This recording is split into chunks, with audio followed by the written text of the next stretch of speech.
Pai eterno, somos teus filhos e aqui estamos em culto, em reverência, em adoração ao Senhor. E como nos importa te ouvir. Nós pedimos a tua bênção sobre nós, que aqui agora vamos nos dedicar à tua palavra, à reflexão sobre quem o Senhor é. Que o Senhor continue a me abençoar aqui, a continuar a te ouvir e a ser conduzido no teu Espírito como servo do Senhor aqui nesse instante.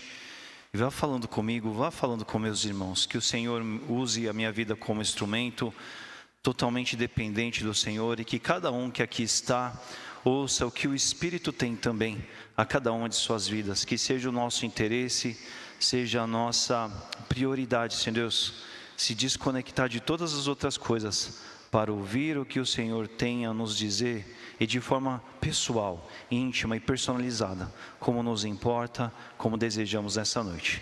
É assim que nós te pedimos e te oramos, no nome santo de Jesus. Amém. Irmãos, desde março, então, nós estamos aqui há algumas semanas olhando esse tema importante que fala sobre Deus.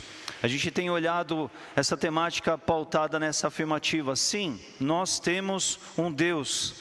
E o que nós estamos olhando nesses dias, tentando nos provocar a olhar esse tema, é a ideia de se perguntar: o que muda na minha vida pelo fato de eu ter esse Deus, da qual eu digo que tenho? Diante dessa constatação, como e por que a minha vida é diferente?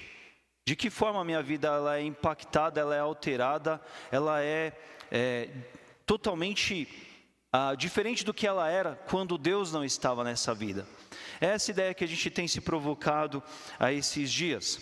A importância desse tema aqui, a gente sempre tem dado uma série de introduções olhando, não é? Pensando, estendendo até um pouco mais, justamente por falar de Deus. A importância desse tema aqui diz respeito ao quê? Pelo fato de nós cremos, de nós entendemos que nós estamos em busca, servindo, caminhando com um Deus que é vivo. Com um Deus que é vivo. Ele não é um ídolo. Ele não é algo do qual a gente possa passar na frente dele, de alguma certa forma elaborar algumas preces e de alguma forma torcer para que aquilo tudo seja verdade, de alguma forma possa a gente talvez ser ouvido. Não. Nós cremos a partir da Bíblia, a partir da nossa experiência com Deus, que cremos e caminhamos com um Deus vivo. Um Deus vivo é algo do qual você o conhece, ele é vivo, ele se manifesta, ele caminha com você. Um Deus vivo é um Deus que, numa sexta-feira de uma semana como essa, eu simplesmente pensei numa coisa, eu não verbalizei, eu não coloquei isso para fora, uma coisa que não dizia respeito para mim, em benefício a mim, mas eu pensei, como seria bom se eu conseguisse experimentar isso com essa pessoa, eu poderia ajudá-la muito. Eu só pensei, no sábado Deus fez acontecer, de uma forma que eu não fazia ideia como isso podia acontecer, mas Ele é vivo, Ele está lá no meu pensamento, Ele conhece cada coisa que passa por aqui, que tem a ver com o meu dia a dia, porque Ele é real. Ele não é um conceito de Deus como a história, outras civilizações tiveram, que muitas vezes eram deuses com imagens, com figuras, com caracterizações humanas, com sentimentos humanos. Não, é um Deus que se relaciona conosco e relaciona conosco por meio de Jesus Cristo. Semana que vem a gente vai falar um pouco mais sobre isso, sobre a ideia de Deus que é uma pessoa, e sendo uma pessoa, Ele tem atributos, é isso que a gente tem observado nesses dias. E a linha básica do que a gente tem trabalhado nesses dias aqui é: se temos um Deus, se esse Deus é importante, porque eu e você, a gente afirma que Deus é importante. Deus não é só um pequeno detalhe da nossa vida. Ele é alguém do maior peso, da maior importância na nossa vida. E nós dizemos, não é? Que Ele é digno de tudo, nós acabamos de cantar aqui. E Ele é uma pessoa, e Ele se relaciona e relaciona conosco, nós devemos conhecê-lo. Nós não podemos viver indiferente à distância ou num tipo de vínculo impessoal à distância dele, mas nós devemos conhecê-lo, devemos saber quem Ele é, para sofrer a transformação de conhecê-lo e se relacionar com Ele. Algo que nesses dias aqui, dada a noite, a gente já introduziu, já falou também, é a ideia de que assim, os relacionamentos que nós temos transformam as nossas vidas, porque nós sofremos influência e exercemos influência o tempo todo, isso em todos os níveis de relacionamento que nós temos. E a ideia é que, na medida em que temos um Deus que é pessoal, com quem nos relacionamos a partir das suas características, convivendo com Ele, essas características dele nos transformem, nos influenciem, a partir daquilo que é transmissível para a gente, a partir daquilo que é comunicável para a gente. Então é por aí que a gente tem caminhado nesses dias aqui. A gente tem olhado para Deus em algumas de suas características com essa intenção de conhecê-lo mais. Mas algo que eu ainda gostaria de introduzir aqui antes da gente prosseguir é que é importante a gente entender esse processo do conhecer, não é? Nós estamos falando sobre conhecer a Deus. É importante a gente entender esse processo do conhecer. Conhecer alguém é mais do que ter informações sobre alguém. É mais do que saber alguma coisa sobre alguém.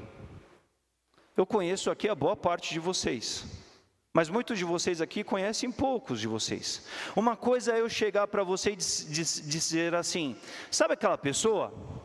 Aquela ali, ó. E aí você vai olhar para alguém que você não conhece, você não faz ideia de quem ela seja. Eu vou dizer, aquela pessoa é uma pessoa muito legal, uma pessoa bacana, confiável. Você não conhece aquela pessoa, mas você vai guardar essa informação. Isso é uma primeira etapa do processo. Você vai guardar aquilo com você. Muito possivelmente, diante do que você conhece e caminha comigo, pautado na confiança que você tem do nosso relacionamento, você vai dar fé nessa informação e você vai julgar que é verdade e você vai absorver isso ali com você. Mas isso ainda é só informação. Mas a partir do momento que você vai lá e convive com essa pessoa e passa por experiências com ela em que, num dado dia, num dado momento, por momentos que vocês partilharam, vocês trocam um momento em comum do qual aquela pessoa se mostra legal para você, aí isso tem todo o peso a respeito de conhecer aquela pessoa, porque agora você não tem mais a informação, agora aquela informação ela veio e tem parte a respeito daquilo que você experimentou com relação àquela pessoa. Talvez eu chegue para você e diga assim, sabe aquela pessoa? É uma pessoa justa, é uma pessoa muito correta nos seus negócios, você vai guardar essa informação, mas o dia que você fizer uma negociação, o dia que você tiver algum tipo de compromisso com essa pessoa, e você perceber o quanto ela tem a honradez, ela tem um compromisso, ela zela por aquilo que ela fala, que ela trata com você, a tua impressão, a tua experiência de conhecer aquela pessoa, ela é totalmente diferente. Então, por que eu estou destacando isso aqui para você? Porque nesses dias aqui a gente tem explorado essa ideia sobre darmos a partir do púlpito informações, conhecimento sobre Deus. Mas além dessas informações, cada um de vocês que um dia reconheceu Jesus como o Senhor da sua vida, um dia foi religado a Deus por meio de Jesus Cristo, você deve se preocupar e se dedicar em conhecer Deus, em tornar essas informações das quais a gente tem dado nesses dias e falar assim, deixa eu ir lá conhecer essa misericórdia de Deus, ou deixa eu ler a minha vida no retrocesso, aqui no retrospecto, e ver como a misericórdia de Deus se manifestou para a minha vida, onde o amor esteve, de que forma Deus, Ele na sua justiça, Ele misericordiosamente interveio por mim, Ele me cobriu com a sua santidade, Ele me tornou santo, Ele me abençoou, deixa eu ver de qual forma Ele criou soluções, caminhos na minha vida, e eu tenho conhecido e experimentado esse Deus, porque de alguma forma eu tenho informação, mas eu tenho visto esse Deus na minha vida, na minha trajetória, na minha caminhada. Então isso é de suma importância para nós, enquanto estamos olhando esses temas, esses assuntos, enquanto estamos passando por essas informações aqui esses dias, sabe? Que lá em Oséias é dito assim, Deus diz, olha, o meu povo pecou, porque falta a eles conhecimento de mim. Na medida em que você não conhece a Deus, ou não se aprofunda no conhecimento de Deus, sabe, as suas noções de quem Deus é, da marca do relacional dele com você, elas vão estar distanciadas. Você vai ter muito mais, infelizmente, a situação de poder pecar, do que se você estivesse avidamente se dedicando a conhecer Deus cada vez mais e mais. Então isso aqui é importante para a gente que está olhando para esses dias e conhecendo Deus a partir de informações, mas como Jó, a gente deve falar assim: eu não quero só ouvir falar sobre Deus, eu não quero só ouvir falar do púlpito, de uma pregação, de um conceito, de um estudo sobre como esse Deus é, mas eu quero ver essas marcas de Deus na minha vida, porque é bom demais ver esse Deus naquilo que Ele é com relação à minha vida também. Eu quero ver a misericórdia de Deus mais e mais sobre a minha vida. Eu quero, testemunhar dessa justiça que é justa, ela não é parcial, humana, errada, finita, falível. Eu quero cada vez mais mergulhar nesse amor perfeito de Deus. O convite desses dias nossos tem passado nessa ideia de você se aprofundar, mergulhar sobre tudo que Deus é e ter a experiência de conhecer e experimentar de Deus tudo o que Ele tem para a sua vida. A gente tem feito algumas ressalvas nesses dias em dizer assim que nós estamos olhando nesses dias algumas características de Deus. Deus, Ele tem características que são só dEle. Só Ele são exclusivas dEle. As características que na teologia a gente chama de atributos incomunicáveis, mas Ele tem outros que são comunicáveis. Nós estamos olhando nesses dias esses atributos que são comunicáveis. Em uma palavra mais simples, que são copiáveis. Deus permite que a gente experimente isso. Mas dois detalhes que a gente ainda tem destacado Deus, Ele é pleno naquilo que tem parte na sua caracterização, nos seus atributos. Ele é total. Ele não é parcial como a gente. Ainda que isso seja comunicado a nós e a gente possa experimentar disso, jamais seremos como Deus, porque Deus, Ele é total, Ele é absoluto nesses atributos.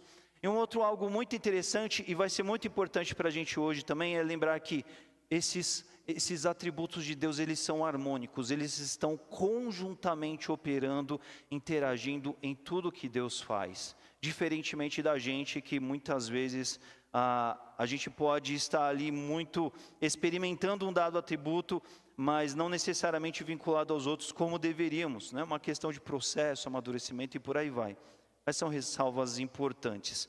Nós passamos pela misericórdia, amor, santidade, justiça, fidelidade, o Deus Criador, e hoje nós vamos refletir, nos dedicar um pouco sobre Deus e a sua sabedoria. A sabedoria de Deus. A sabedoria é um atributo de Deus, o Deus que é sábio, mas isso é comunicável a nós. Nós podemos experimentar também sabedoria, e é disso que a gente vai aproveitar. A Bíblia, ela fala muito sobre sabedoria, está presente em toda a Bíblia, em alguns textos, em algumas porções de uma forma mais clara, mais direta, mais enfática, em outras de uma forma mais sutil, mas fato sempre presente na palavra de Deus. Lá no Antigo Testamento, o termo no hebraico é chokmah, no Novo Testamento, no grego é sofia. Mas tanto numa palavra noutra, no hebraico ou no grego, a ideia de sabedoria tem a ver com habilidade prática, tem a ver com discernimento entre o que é o bem, o que é o mal, o que é cabível, o que não é, e tem a ver com propósitos também divinos. Na Bíblia a gente vai encontrar, tanto numa palavra do Antigo ou do Novo vai ser isso. Ainda no Novo Testamento a gente vai ver o aspecto da excelência mental, algo que era muito próprio daquela época. A gente vai ver e tem a ver também com o conceito de sabedoria, de sofia, tá? E no caso do grego aqui ainda, a compreensão profunda da verdade divina. E aí sim, o exercício disso. A gente vai ver que a sabedoria, ela não tem a ver com o universo da teoria, da elucubração, daquilo que é belo, daquilo que é o mundo das ideias pura e simplesmente restrito. Mas a partir do conceito do contexto bíblico, a sabedoria, ela é propositada, ela não vai ficar aqui somente presa no ideal, ela vai ser executável, ela vai partir para uma ação. E é assim que a gente vê a partir da Bíblia. Quando nós falamos de sabedoria em Deus e de sabedoria de Deus, isso aqui é muito importante para nós, porque a sabedoria, ela também tem essa propriedade de estar no exercício conjunto com outros atributos, com outras características de Deus. Ela opera, ela caminha em conjunto de outros atributos, e a gente vai ver isso aqui de uma forma muito interessante. Veja, tem uma característica de Deus, um atributo de Deus, que ele é incomunicável, ele é exclusivo de Deus, chamado onisciência. Quando nós falamos da onisciência de Deus, nós estamos falando que Deus conhece todas as coisas. Mas são todas as coisas mesmo. Não é algumas coisas, não é alguma porção de coisas. Deus domina, Deus detém o conhecimento de todas as coisas. É incomunicável, é só de Deus. Porque enquanto Deus conhece todas as coisas, Rafael estava orando aqui na abertura aqui do culto, ele estava falando, Pai, vai de encontro a coisas que a gente nem sabe da gente mesmo. Esses somos nós. A gente muitas vezes precisa de tratamento, de terapia, de acompanhamento médico e tudo mais, porque nem a gente se entende. A gente acha em alguns dias que a gente se entende muito. No outro dia a gente já reseta porque a gente acha que a gente está muito equivocado sobre aquilo. Mas Deus não. Deus, Ele detém o conhecimento de todas as coisas. Gente, isso aqui é muito difícil da gente compreender.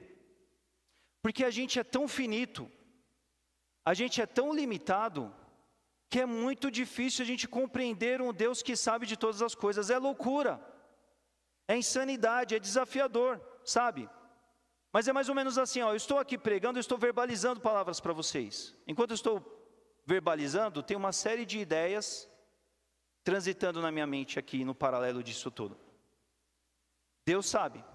Enquanto você está me ouvindo, em tese é uma plateia de ouvintes, mas cada um está pensando uma série de coisas aqui particulares. Coisas que tenham a ver, ou às vezes até que não tenham a ver com esse momento, com essa mensagem. Deus sabe. Mas Deus sabe o que também um missionário que está lá no Amazonas, no Ribeirinho, cara que terminou o seu trabalho missional do dia, não sabe como é que vai ser a semana, as suas preocupações, a oração que aquele missionário está fazendo lá, Deus está ouvindo aquela oração. Ou sabe aquele país que está em guerra, onde tem gente servindo ao Senhor, tem filho de Deus passando um apertado lá? Deus também está ouvindo aquelas orações lá. Mas talvez lá na outra ponta do globo, você vai ter uma igreja lotada de gente fervorosa, num culto abençoado, num culto vibrante, num culto cheio de alegria, e Deus está ali acompanhando tudo que está sendo feito no coletivo, mas no individual também. Esse é o Deus onisciente. Semana passada, falando do Deus Criador, Rafael falou uma coisa que sempre me impressiona muito. Se o planeta Terra ele fosse um pouquinho inclinado mais assim para algum lado qualquer, já não haveria vida nesse planeta. E foi Deus que sabia exatamente onde, como colocar, para que eu e você estivéssemos aqui agora com oxigênio, com temperatura ideal, para que a vida estivesse acontecendo para todos nós. Deus que conhece, Ele sabe todas as coisas. Mas o fantástico é que enquanto Deus é onisciente, enquanto Ele sabe de todas essas coisas, ao mesmo tempo Ele é amor, Ele ama também. E aquele amor perfeito que nós vemos esses dias, o amor altruísta, o ágape, e amor proposital. Mas ao mesmo tempo que Ele é onisciente, Ele também é misericordioso. Ao mesmo tempo que Ele é onisciente, amoroso e misericordioso, Ele também é criador, Ele cria caminhos, Ele cria soluções, Ele tem propósitos. Então, quando nós falamos sobre a sabedoria, nós estamos falando sobre um conhecimento que é existente e que é real e que se move em ações pautadas no amor perfeito, pautadas na misericórdia de Deus, pautado nos propósitos de Deus e que produz ações. Nós vamos aprofundar em ver isso hoje nessa noite, não é? É todo o conhecer de Deus a serviço, não é? Embalado no seu amor, na sua misericórdia e nos seus propósitos. É um conhecimento que ele não é só, ele só existe, mas ele se transforma em algo bom, propositado para o bem, para a solução. Rafael hoje orando aqui falou sobre solução. A gente estava orando lá atrás com a irmã Olga na intercessão antes do culto, estava falando Deus de solução. Ele é um Deus solucionador, Ele pode criar soluções porque Ele é onisciente, Ele conhece todas as coisas e Ele também é onipotente. Todo o poder dEle potencializa tudo aquilo que ele conhece. Não é só conhecimento, ele também pode fazer mediante aquilo que ele conhece e sabe. E tudo isso que ele faz com amor, ele faz com misericórdia, ele faz com bondade, ele faz com graça. Não é? Essa é a sabedoria de Deus. Que quando a gente vai olhar a sabedoria do homem, o homem pós-queda, o homem caído, ela é algo totalmente diferente. Não é? Na Bíblia a gente vai ver o inverso da sabedoria sendo chamado lá no Antigo Testamento de tolice. Uma palavra que às vezes num sentido mais objetivo ela parece uma coisa vaga, não é? Mas eu também aproveitaria o sentido da palavra prepotência para distinguir o que é a sabedoria humana ou o inverso da sabedoria de Deus. Porque a prepotência tem a ver com abuso de poder, com autoridade ou superioridade para oprimir, dominar ou desprezar outros, não é? No poder, naquilo que você detém, você usa isso para interesses próprios, pessoais, questões interesseiras. O conhecimento do homem é aquele que no pouquíssimo, quase nada, ridiculamente ele conhece e sabe, ele usa isso para manipular esse conhecimento para si próprio, para os seus próprios interesses. É um conhecimento que está à disposição do seu próprio querer, dos seus próprios objetivos, sem compromisso nenhum com o que vai para além de si. O que nos transforma a partir de visar o bem, de buscar o que é bom, de buscar aquilo que é graça, que é a favor, mesmo num contexto, portanto, graça não merecido, é a bondade, são os princípios que de Deus comunicados a gente vai exercer e vai aprender com ele a se viver. Mas por natureza, a natureza caída, o homem, ele a partir da queda, ele é egoísta, ele só pensa no seu umbigo. O pouco que ele conhece, ele vai querer manipular para o seu ego, para o seu querer, para o seu bem-querer. Mas já a sabedoria de Deus, ela é magnífica. É todo um conhecer embalado em amor, misericórdia, visando os propósitos de Deus. Lá no Antigo Testamento, a gente vai ver que a vida na sabedoria tem a ver com buscar o Senhor e se voltar ao Senhor e andar com Ele. Livro de Provérbios é o livro do Antigo que vai falar sobre conteúdo de sabedoria, um manual de sabedoria para a vida. E no Provérbios 1, 7, 9, 10 e 9, 10 vai dizer que o princípio da sabedoria é o temor ao Senhor. Porque o princípio da sabedoria divina que o homem pode viver, uma vez que foi comunicado a ele essa possibilidade, começa quando ele teme ao Senhor, quando ele respeita a Deus, quando ele reverencia a Deus, quando ele entende que ele é pó, que nem nós cantamos, e ele é Deus e ele se submete a esse Deus, e ele se curva a esse Deus, ele fala, ó Deus, você sabe, eu não sei, eu me rendo ao seu querer, ao seu conhecer, eu abro mão do meu conhecer, porque eu confio, eu creio que você sabe das coisas, e eu não sei. Princípio da sabedoria na experiência humana, Provérbios vai nos ilustrar dessa forma. Ele vai crer que existe um Deus que sabe das coisas, que tem seus propósitos e é alguém que confia nesses propósitos, confia nesse conhecer de Deus. É isso que Provérbios vai nos mostrar. Mas no Novo Testamento a gente vai ver que acontece uma elevação muito interessante. A sabedoria de Deus, ela é personificada, ela é definida em Jesus Cristo. E por quê?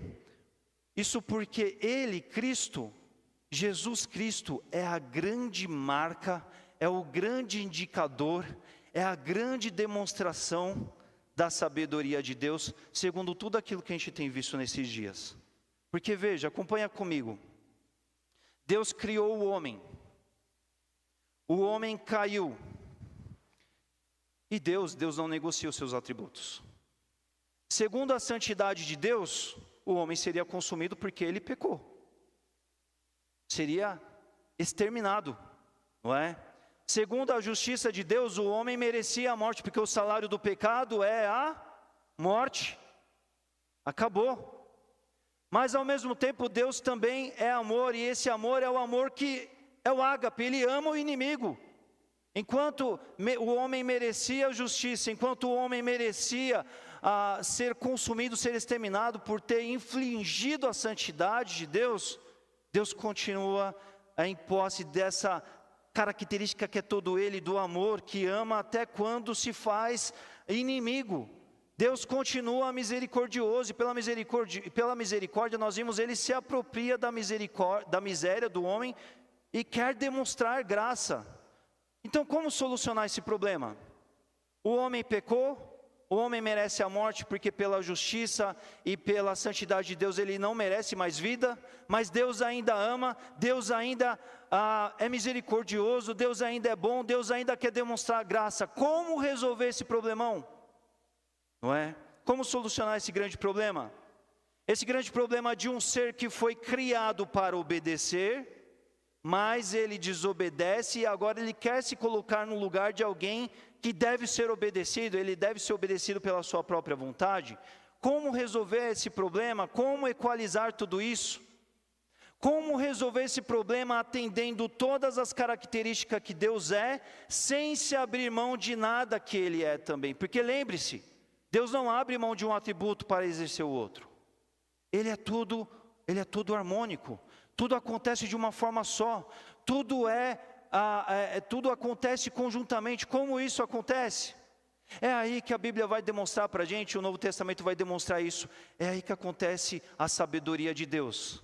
Deus que conhece todas as coisas, Deus que pode todas as coisas e que vai usar do seu amor, vai usar da sua misericórdia para usar esse todo conhecer, segundo o seu todo poder, para criar uma solução para resolver o problema do homem.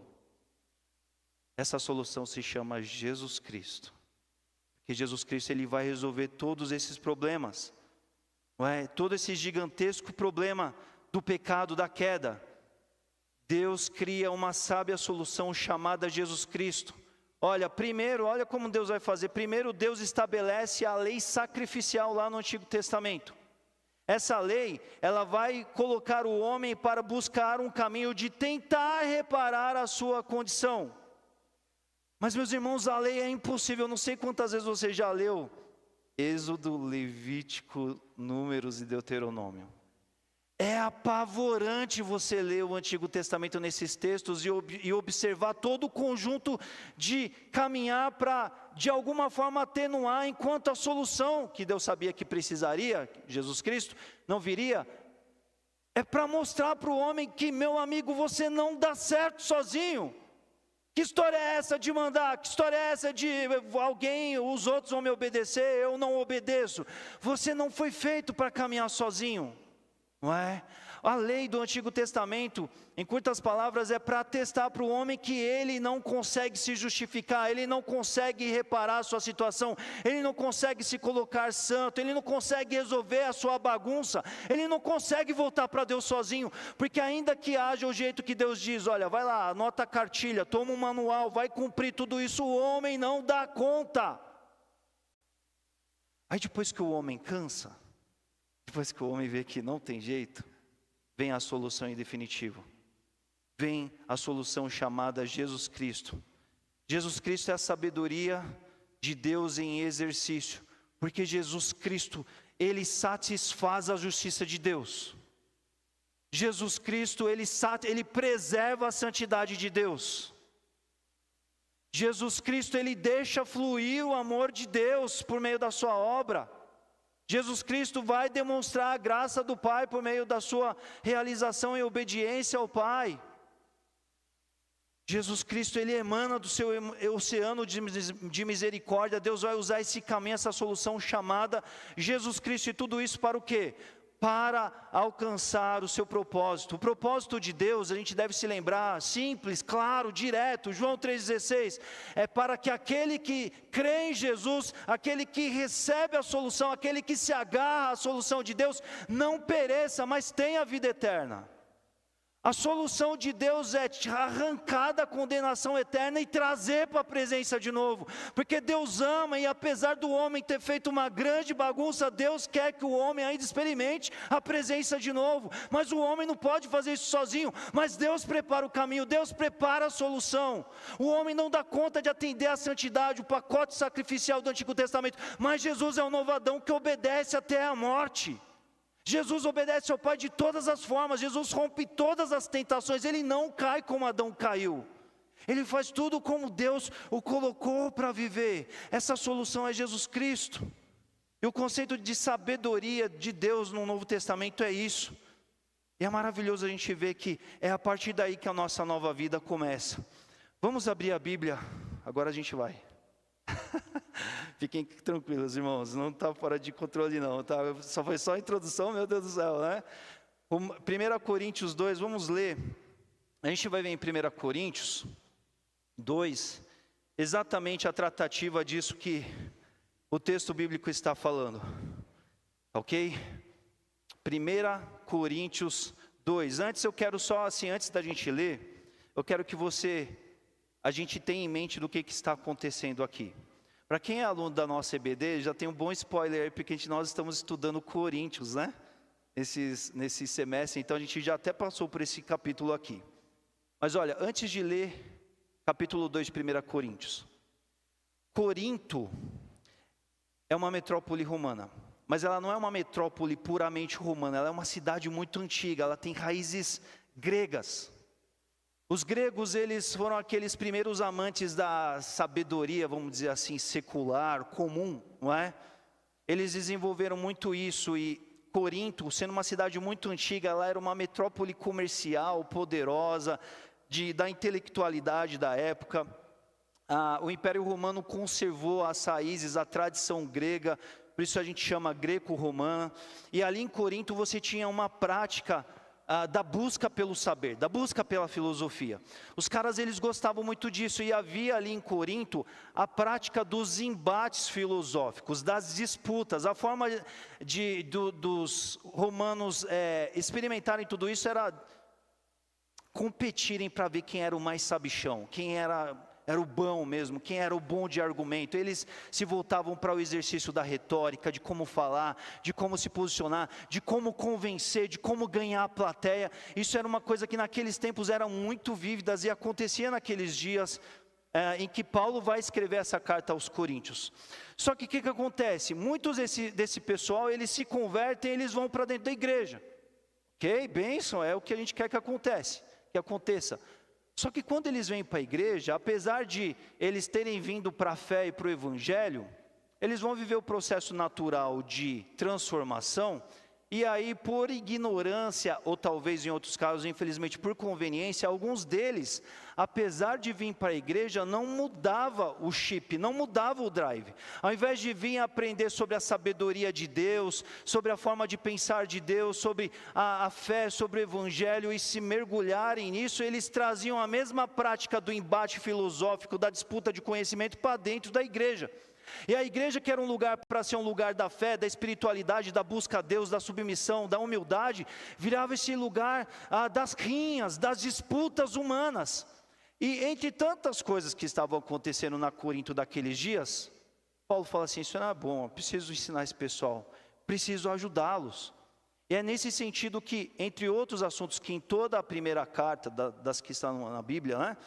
Dessa primeira carta, aqui no capítulo 2, Paulo ele vai falar exatamente sobre isso, sobre sabedoria de Deus e sobre sabedoria do homem. Eu peço a sua atenção, eu vou fazer uma leitura comentada que vai ficar mais fácil para a gente, mas vamos aproveitar aqui o que a palavra de Deus diz para nós, tá? É Paulo falando para aqueles irmãos que estão lidando com esse contexto, com essa dificuldade. Paulo vai dizer assim: irmãos, leio aqui na NVI, tá? 1 Coríntios 2. Irmãos, eu mesmo, o Paulo, quando estive aí entre vocês, Paulo está mandando uma carta, mas essa é uma igreja que ele já tinha passado um tempo com eles antes, fazendo ministério, ensinando, discipulando, coisas do tipo. Irmãos, eu mesmo, quando estive entre vocês, eu não fui aí com discurso eloquente, nem com muita sabedoria para proclamar o mistério de Deus. Paulo poderia ter ido com conhecimento humano, com eloquência, com gogó? Paulo poderia. Paulo, ele era um erudito. Paulo tinha conhecimento na lei, ele era um profundo conhecedor. Paulo, ele era um homem do seu tempo. Paulo poderia chegar lá e mandar entrar nessa corrente do seu tempo e caminhar nessa via. Mas Paulo, ele não viveu isso, ele fala. Eu não vivi isso, pois, versículo 2, pois decidi nada saber entre vocês, a não ser Jesus Cristo e este crucificado. Paulo está dizendo assim: eu não fui querer bancar o bom aí com vocês, sabe por quê? Porque, essa história do evangelho, o destaque é para a cruz de Cristo, o destaque não é para mim. Se eu fosse chegar aí com eloquência, com muito discurso bonito, bacana, sabe o que ia acontecer? Ia acontecer que eu ia atrair o holofote para mim, como é o que acontece nesse dia a dia de vocês, mas não é por aí que as coisas devem acontecer. Eu decidi saber somente a vocês Jesus Cristo crucificado. E foi com fraqueza, versículo 3, foi com fraqueza, temor e com muito temor que estive entre vocês. Minha mensagem e minha pregação não consistiram em palavras persuasivas de sabedoria, mas em demonstração do poder do Espírito, para que a fé que vocês têm não se baseasse na sabedoria humana, mas no poder de Deus. Paulo fala assim, eu fui tremendo. Eu não fui pautado nas minhas credenciais humanas. Eu não fui querendo ser o intelectual, o bom de palavras, porque o que importa, o que não podia ser perdido, era aquilo que vem do Espírito, o poder de Deus para vocês. E eu queria que vocês construíssem uma fé sólida, pautado naquilo que importa, de fato e nada mais. É por isso que eu fui a vocês como fui, no poder de Deus, sem me importar com essas outras coisas, porque eu queria que vocês tivessem uma base sólida. Ele vai continuar, versículo 6. Entretanto, falamos de sabedoria entre os que já têm maturidade, mas não da sabedoria dessa era ou dos poderosos dessa era, que estão sendo reduzidos a nada. Paulo vai dizer, eu estou falando de sabedoria, a gente está em Corinto, sabedoria é o grande assunto, a moçada disputa, a praça pega fogo, mas o meu assunto é outra sabedoria. Prestem atenção naquilo que eu estou dizendo para vocês, porque a sabedoria dos poderosos, a sabedoria daquele que ganha na praça, aquele que desponta lá, isso tudo vai passar. Eu estou falando de algo maior, de algo mais elevado. Ele vai dizer, 7, ao contrário, falamos da sabedoria de Deus, do mistério que estava oculto, o qual Deus preordenou antes do princípio das eras, para a nossa glória. Paulo está dizendo assim, olha, nós falamos da sabedoria de Deus, do mistério que estava oculto. Quem que é? Jesus Cristo, a solução de Deus, o Cristo crucificado. É essa sabedoria que era o assunto dele, que estava oculto. Por quê? Porque todo o Antigo Testamento havia a projeção que Deus teria uma solução. Deus, a gente viu na fidelidade de Deus lá no começo da história, Gênesis 3, ele falou que daria uma solução. Havia a expectativa do Messias, mas era algo aguardado, era um mistério, não era algo concretizado, não se havia muitas informações, mas ao tempo certo aconteceria. É dessa sabedoria que eu estive falando com vocês, do algo que estava oculto, que Deus preordenou antes dos princípios da era, na sua eternidade, e Ele preparou isso para a nossa glória.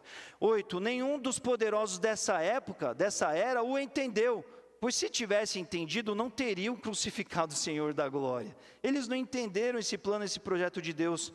Todavia, como está escrito, olho nenhum viu, ouvido nenhum ouviu, mente nenhuma imaginou, o que Deus preparou, presta atenção nessa palavra, o que Deus preparou para aqueles que o amam. Paulo, ele cita Isaías 64:4, esse versículo aqui do olho nenhum viu e etc., para dizer assim, olha, a ideia desse versículo atrelado a isso que eu estou falando com vocês. Olho nenhum viu, ouvido nenhum ouviu, mente nenhuma imaginou, porque só o onisciente poderia imaginar, poderia prever, poderia na sua articulação, em meio aos seus atributos, preparar essa solução. Só Ele poderia criar esse caminho, e Ele preparou para aqueles que o amam, Paulo está falando aqui. Mas, 10, Deus o revelou a nós por meio do seu Espírito.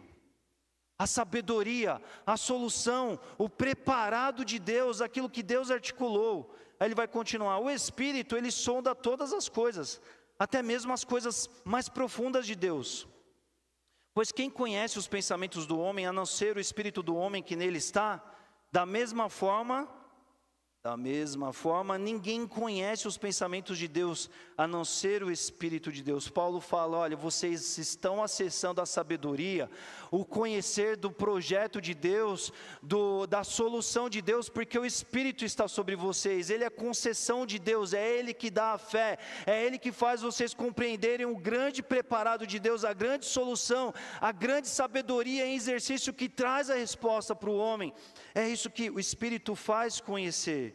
Nós, porém, 12, não recebemos o Espírito do mundo, mas o Espírito procedente de Deus, para que entendamos as coisas que Deus nos tem dado gratuitamente. Ele está dizendo assim, agora a partir do Espírito, Você tem o Senhor Jesus, o Espírito Santo veio morar na sua vida, você conheceu o plano, o projeto de Deus, a sua vida é diferente.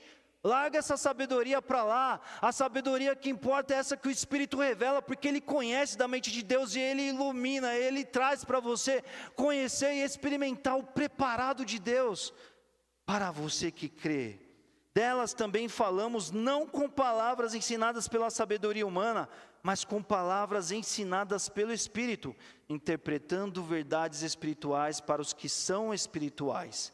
Quem não tem o Espírito não aceita as coisas que vêm do Espírito de Deus, pois elas lhes são loucura, e não é capaz de entendê-las, porque elas são discernidas espiritualmente. Mas quem é espiritual, quem creu em Jesus, quem recebeu o Espírito, não é? Quem é espiritual discerne todas as coisas, e ele mesmo por ninguém é discernido. Pois quem conheceu a mente do Senhor para que possa instruí-lo? Nós, porém, temos a mente de Cristo. Grande assunto de Paulo aqui, então, é dizer assim, olha, a respeito disso tudo, o que nós vamos dizer aqui, o que nós vamos ver? Vocês precisam viver a nova vida.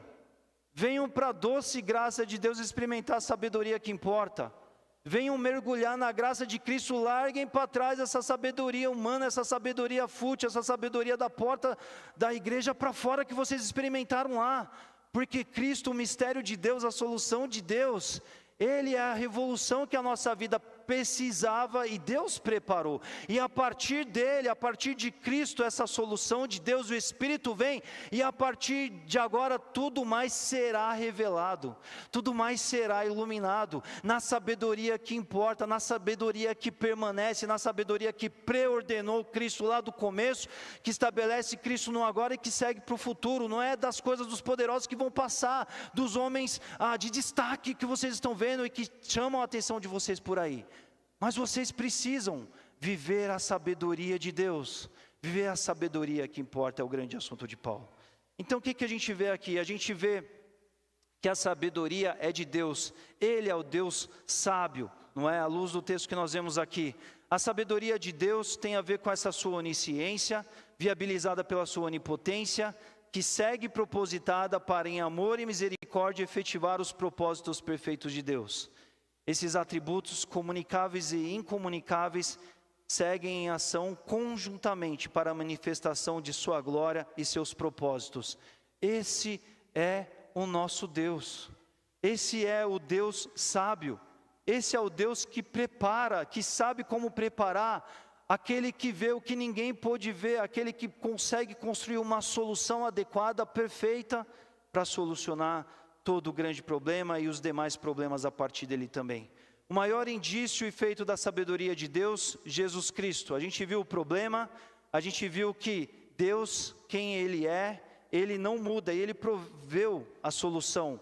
E Ele proveu a solução para o louvor da sua glória. Meus irmãos, a gente sempre tem que se lembrar, com todos os seus atributos, tudo que Deus faz harmonicamente, Deus faz para o louvor da sua glória. Deus não precisava do pecado para manifestar sua glória em Cristo Jesus. Gênesis 1 e 2 mostra o mundo sem pecado, e o homem ali existia para a glória de Deus. Se o homem não tivesse pecado, se o homem não tivesse ido à árvore do conhecimento do bem e do mal, não tivesse comido, Deus estava sendo glorificado. Mas o grande problema é que o homem peca, o homem falha, não é? Vem o pecado, vem a queda, vem a desobediência, vem aquilo que a gente ilustra, não é? Tem cantor que fez música nesse sentido, é a mosca que caiu na sopa. E aí talvez seja o momento que Satanás sorriu, né? Porque falou assim, eu estraguei a história. Como esse Deus vai ser glorificado agora? Porque Ele criou um ser para viver em adoração, criou um ser para a glória dEle, mas como isso agora vai acontecer? Agora eu quero ver. Mas aí Deus cria algo chamado, Deus envia alguém chamado Jesus Cristo, que é perfeito. É a consumação do plano de Deus. Isso é maravilhoso, isso é majestoso. E aí, Deus ele pode ser glorificado por meio da obra do seu Filho. O que Deus fez em Jesus Cristo, Deus não fez, Deus não deu um jeitinho. Deixa eu criar um jeitinho ali. Não, Jesus Cristo atendeu satisfatoriamente toda a pessoa de Deus, todas as características dos atributos de Deus. Ele satisfez, ele cumpriu, e ele rendeu a Deus o que era devido. Deus o enviou e essa solução é eficaz. E a partir disso, a partir de Cristo, tudo se faz novo e Deus ele é glorificado e para o louvor da sua glória. Efésios 1 vai falar sobre isso. Tudo isso não foi Deus sendo pego de surpresa, não foi Deus fazendo um arranjo, um jeitinho, dando uma solução no meio do caminho. Na eternidade Deus já sabia, mas movido por seus atributos, Deus insiste. A gente tem falado nisso nesses dias. Ele insiste porque ele sabia que para ele não há impossíveis, não há algo sem solução, não há algo que ele não possa dar jeito, não há algo que ele não possa dar uma porta, uma saída. Ele cria caminhos, ele faz coisas impensáveis para o homem. Então Adão caiu e pecou, comprometeu toda a raça, ele providencia um novo Adão, o homem perfeito. A natureza humana agora está maculada por causa do pecado. Em Cristo ele dá nova vida e a vida da nova criatura. O homem não pode mais salvar a si mesmo, nem conforme ao sistema sacrificial amplo. Ele provê um Salvador e estende ainda a vitória do Salvador para todos aqueles que se curvam ante a Ele. A mente do homem agora está corrompida, depravada. Em Cristo ele recebe o Espírito Santo para guiá-lo e agora ele passa a ter uma nova mente, a mente de Cristo, a mente que se vale da verdadeira sabedoria, da sabedoria que importa, da sabedoria que chega no homem a partir de que chega em Cristo, e a partir de Cristo tudo seguirá essa mesma ordem segundo o modelo de Jesus. E a partir de Cristo o que vem? Vem uma nova vida, uma vida vivida em sabedoria, a partir da sabedoria, uma nova vida a partir da sábia solução de Deus que é Jesus Cristo.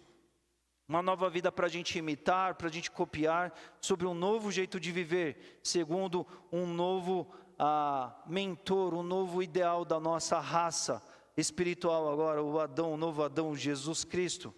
Agora a gente não deve mais caminhar segundo a sabedoria humana, que é egoísta, que é prepotente, interesseira, mas agora a gente deve caminhar segundo a sabedoria que vem do alto, a sabedoria que visa glorificar a Deus e não de se dividir uns entre os outros, contender e destruir. É por isso que Paulo está falando, vocês estão se acabando dentro da igreja, como um povo salvo, redimido, alcançado pelo Salvador, vocês estão se movendo pela sabedoria torpe de antes. Vocês têm agora o tesouro de Deus, o Deus solucionador de todas as coisas. É por isso que Paulo vai dizer àqueles irmãos, tomem jeito, caminhem na mente de Cristo, larguem a mente de antes, de outrora para trás. Não é? Quem ainda elucida muito bem isso também na sua carta é Tiago, lá no capítulo 3, ele está ali dando instruções para a vida, para o seu público ali, uma linguagem sempre muito direta. Tiago, ele é sempre muito contundente. Tiago 3, de 3 a 18, Tiago vai dizer assim, presta atenção nisso aqui, que isso é harmônico com tudo aquilo que a gente tem visto. Tiago está dizendo assim, haviam, como sempre, pessoas lá que se postulavam como sábias, mas tinham atitudes da sabedoria do homem. Então Tiago vai dizer, Tiago 3, de 13 a 18, NVI. Quem é sábio e quem tem entendimento entre vocês? Quem? Olha, que demonstre então, por meio do quê? Do seu bom procedimento, mediante obras praticadas com a humildade que provém da sabedoria. A sabedoria de Deus, ela se manifesta na humildade. É a sabedoria do homem que é prepotente, que é arrogante, que vai para o embate, não é? Ele vai continuar. Contudo, se vocês abrigam no coração inveja amarga e ambição egoísta, não se gloriem disso não, nem neguem a verdade. Esse tipo de sabedoria não vem do céu, mas é terrena, não é espiritual, é demoníaca. Pois onde há inveja e ambição egoísta, ali há confusão de toda espécie de males. Mas a sabedoria que vem do alto, a sabedoria de Deus, ela é antes de tudo pura, depois pacífica, depois amável, compreensiva. Ela é cheia de misericórdia e de bons frutos. Ela é imparcial e sincera. O fruto da justiça semeia-se em paz para os pacificadores. Tanto em Corinto quanto em Tiago, a realidade é a mesma. Homens dentro da comunidade achando que estavam estourando por um caminho de sabedoria, mas era a sabedoria do homem. E ambos vão dizer assim, a sabedoria de Deus é uma outra conversa. Porque ela se pauta naquele que é onisciente, e descansando e confiando nele, a partir daí você experimenta todas as demais coisas. Por isso que ela é leve, ela é solta. É por isso que Jesus está sendo esmagado e ele está orando pelos seus opositores. Jesus está orando pelos seus assassinos ali na cruz do Calvário. Ele está ali tomando espetada ali do lado, ele está orando por aquele. Porque ele de fato, ele entende que aquilo era nada mais nada menos do que Deus com a sua solução vindo, fazendo aquilo que só o Pai poderia fazer. Essa é a sabedoria que vem de Deus. E a partir de Cristo deve vir uma nova vida para nós, pautado nessa sabedoria. Porque nós temos um Deus sábio, um Deus que nos deu em Cristo o maior indício dessa sabedoria. Uma sabedoria que nos deu resgate da nossa condição e nos deu isso para os seus propósitos. Ou seja, para nos redimir e para a gente dar glória a Ele. Porque a glória para Deus, após queda, é quando a gente se rende a Jesus Cristo. A gente fala, Ele é Senhor, Ele é o meu Salvador, e agora eu vivo para a glória de Deus. Agora eu vivo segundo o novo Adão. Agora eu não vou lá tomar o fruto da desobediência. Agora o meu compromisso é em obedecer aquilo que foi transmitido e legado a mim pelo Pai. Porque é assim que o novo Adão, Jesus Cristo, viveu. Eu vou viver como Ele. Eu não vou viver desobediência. Eu vou viver obediência para a glória de Deus Pai. Porque o homem bagunçou, mas Deus consertou. O homem fez uma tremenda tragédia, mas Deus, Ele é o restaurador de todas as coisas. E bondosamente Deus ainda nos comunica a capacidade de, agora a partir de Cristo, não mais caminhar prepotentemente, mas caminhar conforme o que recebemos de Deus, reagindo, interagindo, repercutindo também em nossas vidas a sabedoria de Deus. Assim a gente tem que se lembrar, nós temos para nós um Deus sábio. O Deus do Éden, o Deus do tempo de Corinto, o Deus do qual o Tiago fala, é o nosso Deus. O Deus sábio.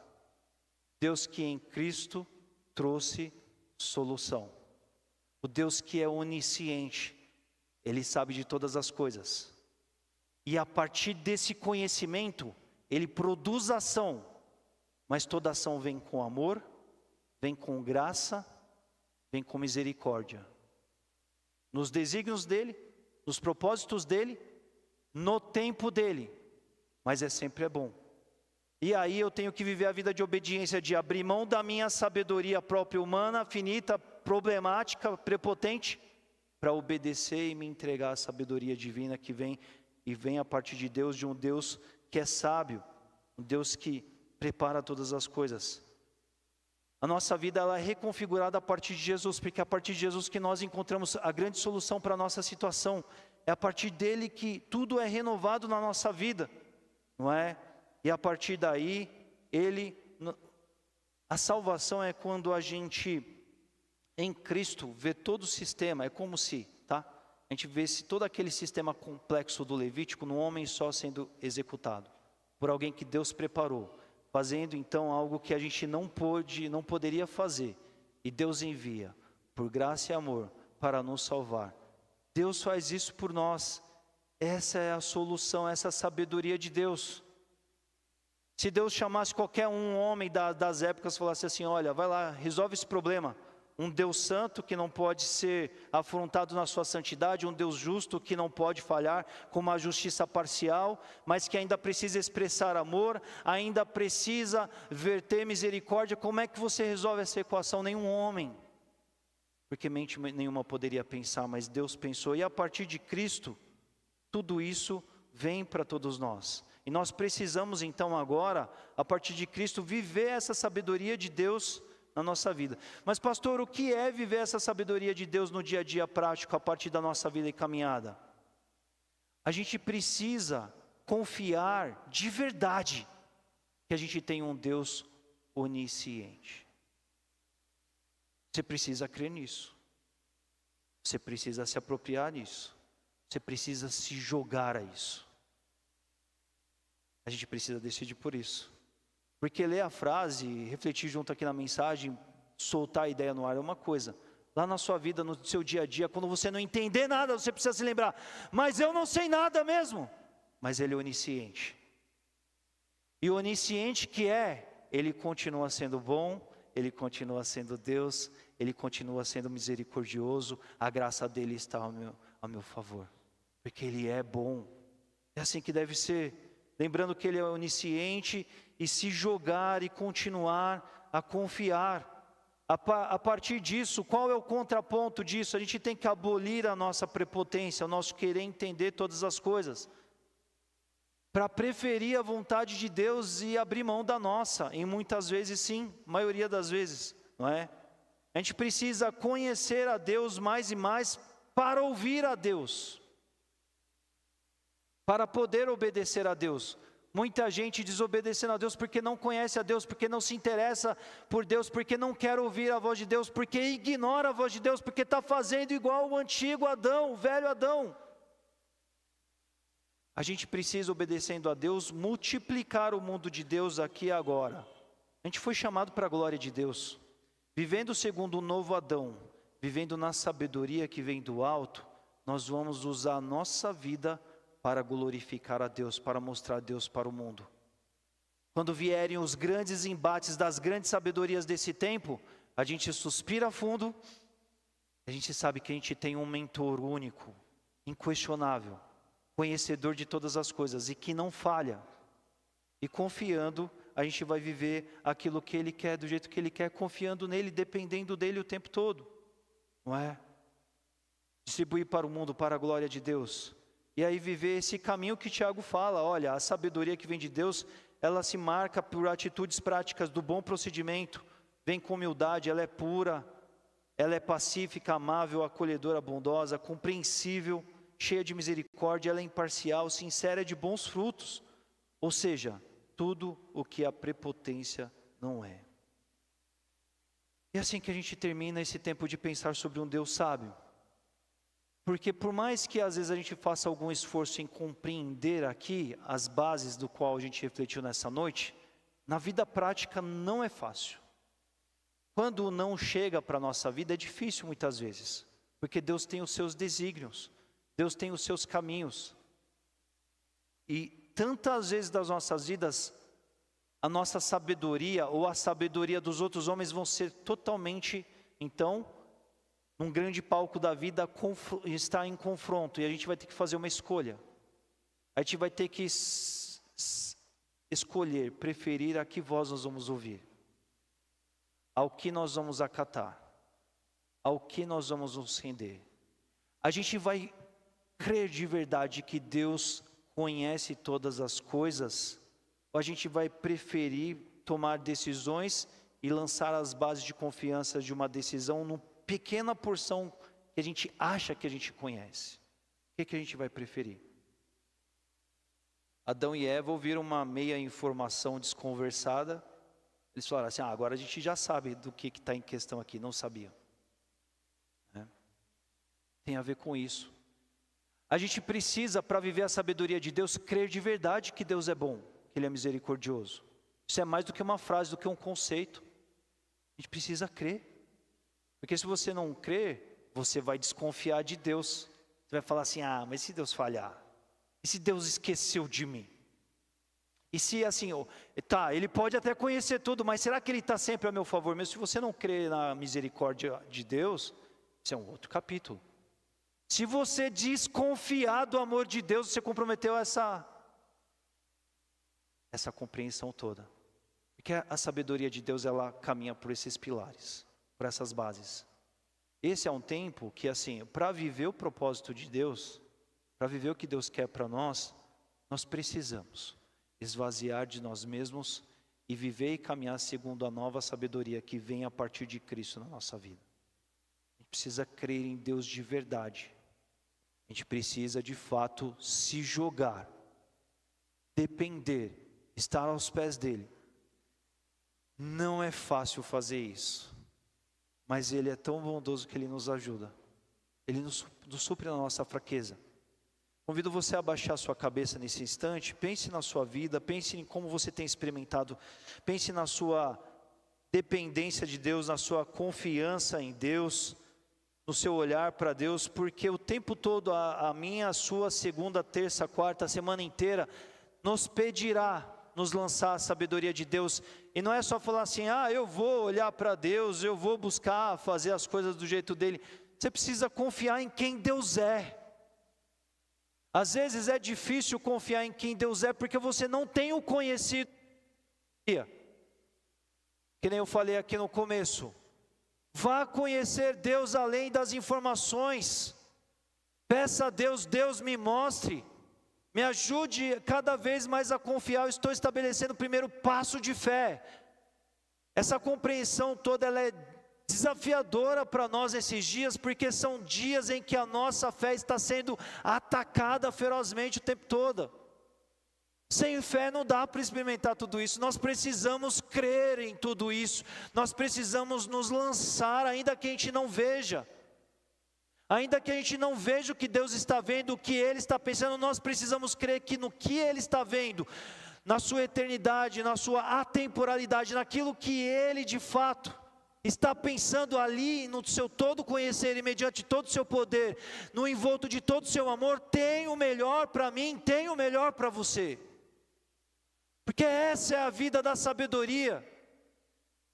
Deus enviou Jesus para nos tirar da condenação eterna, mas Ele também fez isso para nos resgatar para a presença dEle. É na presença dEle, pertinho dEle, se relacionando com Ele, que a gente vai conhecer, a gente vai aprender a confiar nele, independente de qualquer circunstância, independente de qualquer coisa que não faça sentido, mas era o crer, é o abrir mão de crer em você para crer em Deus, e viver a sabedoria que é eterna, a sabedoria que não se reduz, a sabedoria que não está limitada a nenhuma fração que seja de conhecimento humano, mas a sabedoria que é eterna, a sabedoria daquele que não falha, sabedoria daquele que pode criar caminho no deserto, aquele que pode operar os milagres, aquele que pode fazer tudo aquilo que só Ele pode fazer, aquele que pode mover no sobrenatural, porque Ele é o mesmo Deus sábio que está agindo no nosso contexto, no nosso dia a dia o tempo todo.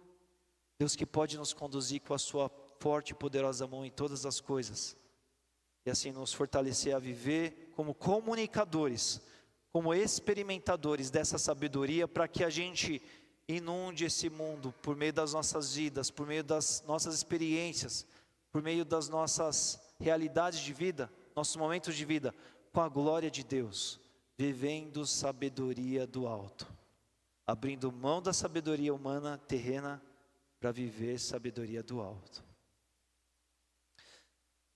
Pai, obrigado pela Tua palavra, obrigado por refletirmos naquilo que as Escrituras nos permitem, ó Senhor Deus, meditar. Obrigado por quem o Senhor é. Obrigado, Senhor Deus, porque que felicidade a nossa de termos um Deus. Que felicidade a nossa de termos um Deus que é vivo. Que alegria termos um Deus que é vivo e que é o Senhor como o Senhor é. Perfeito, cheio de amor, cheio de bondade. Um Deus que nos dá suporte, um Deus que nos ajuda. Um Deus que cria soluções que só o Senhor poderia criar.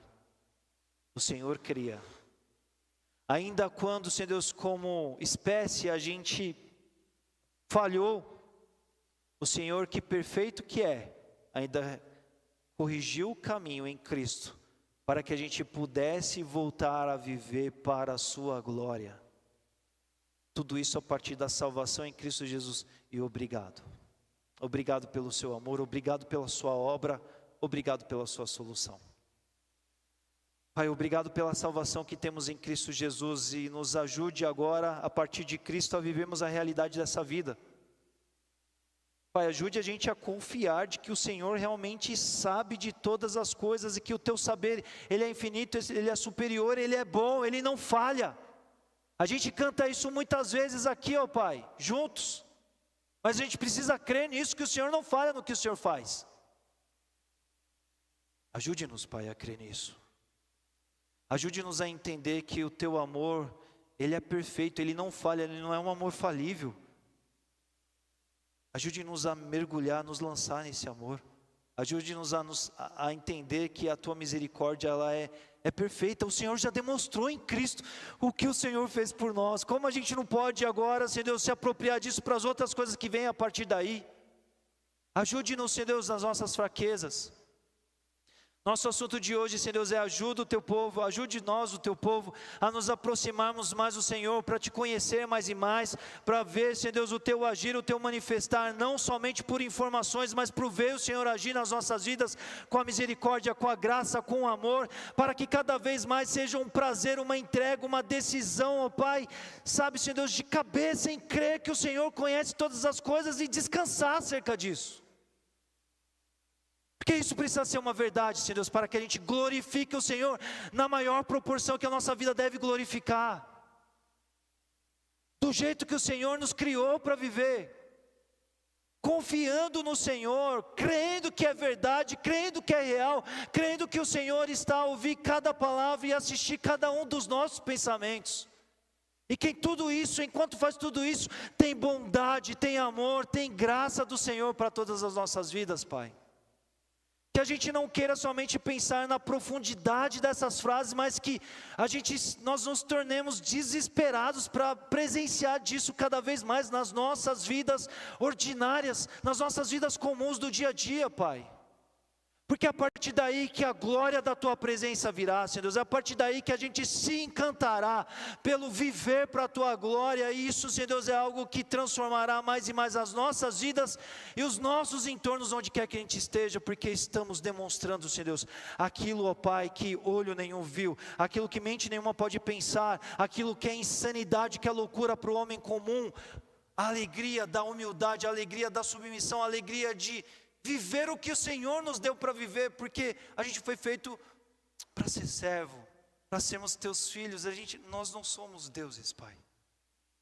O Senhor não nos criou para te substituir. O Senhor nos criou para estar aos teus pés e como filhos amados experimentar tudo o que o Senhor tem para nós.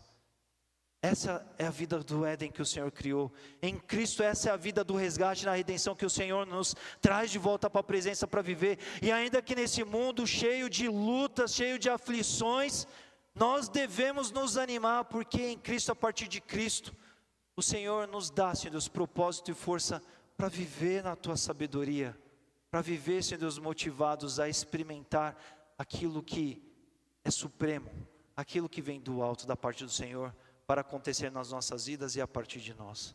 É assim que nós precisamos viver, é assim que nós precisamos caminhar. Nos ajude em tudo isso, Pai, nós queremos te pedir. Nós estamos orando por todas essas coisas, Senhor Deus, porque a gente não quer, Senhor Deus, viver de fragmentos. A gente quer viver a totalidade do que o Senhor tem para nós. Queremos viver a plenitude do que o Senhor tem para nós. Como oramos aqui no começo desse culto hoje, a gente quer a plenitude. A gente não quer pequenas expressões. A gente quer confiar no Senhor, como a Tua palavra nos chama a confiar de todo o nosso coração em quem o Senhor é, em como o Senhor é. E que o Senhor nos ajude a nós, o Teu povo, a viver tudo isso. É assim que nós te suplicamos essa noite. É no nome santo de Jesus, no nome do nosso Salvador, que nós rogamos por isso. Amém.